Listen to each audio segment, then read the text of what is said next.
Charlotte city leaders have a lot to consider as the community got their first chance to share thoughts on a proposed major renovation. Yeah, we are looking live right now at Bank of America Stadium tonight. This is the facility that could get hundreds of millions of dollars in renovations, courtesy of taxpayer money under this proposal. And WCNC Charlotte's Austin Walker just listened in on today's public hearing. We heard some pretty strong opinions, Austin.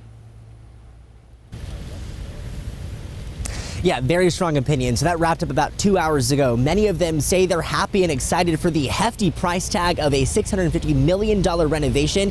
They said it'll just boost the tourism right here in the Queen City, but others say that they are turned off to the idea. They're not very happy with the person at the helm of it, saying that the dicey business decisions in the past could affect that for the future, and say that these renovations are not for everybody.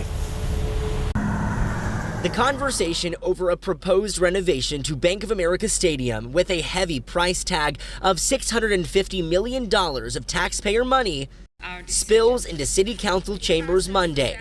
Over 20 speakers took the mic, some in favor. We know that billions of dollars of visitor spending come to Charlotte and North Carolina annually. Many say the renovations, which would include a park-like atmosphere outside the stadium, would push the tourism industry forward. We went from 10 to 12 event dates to 42 event dates. You ask a hotelier, you ask a restaurateur, you ask a bartender, you ask a waiter or waitress, what's the impact? Vinay Patel, a hotel owner in Uptown, says everyone connected, from valet to housekeepers, will benefit.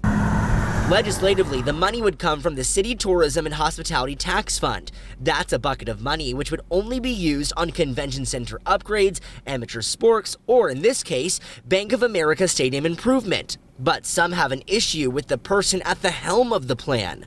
How do we avoid the failed partnership that Tepper and Rock Hill experienced? And before that, the experience with the Eastland Mall redevelopment. While others say, while the plans highlight a mixed-use space for everyone, I personally can't afford to go to any events at the Panthers Stadium.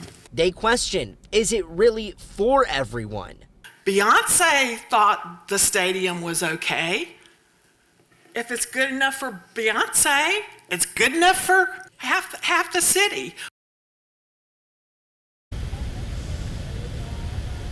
Again, restaurant owners also saying yes, more people would come to the Queen City for more things to do in Uptown, so more money goes into their pocket and their employees' pockets. That being said, many also tout the idea of the speed that this is happening. They say not much conversation or time has happened thus far, so people wish that they just had more time to think about it and talk about this all together. Well, speaking of the speed, I guess, of this process, Austin, what exactly is the next step and when would we see that?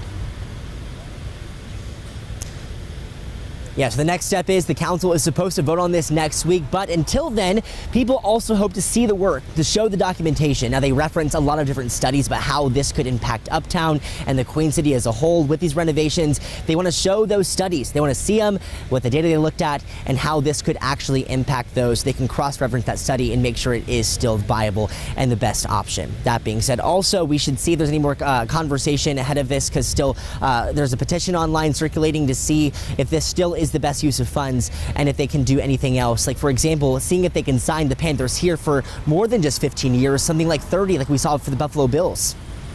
Sounds like some more steps ahead to get some of the work done in the background. Austin Walker reporting there for us. Right now, neighbors and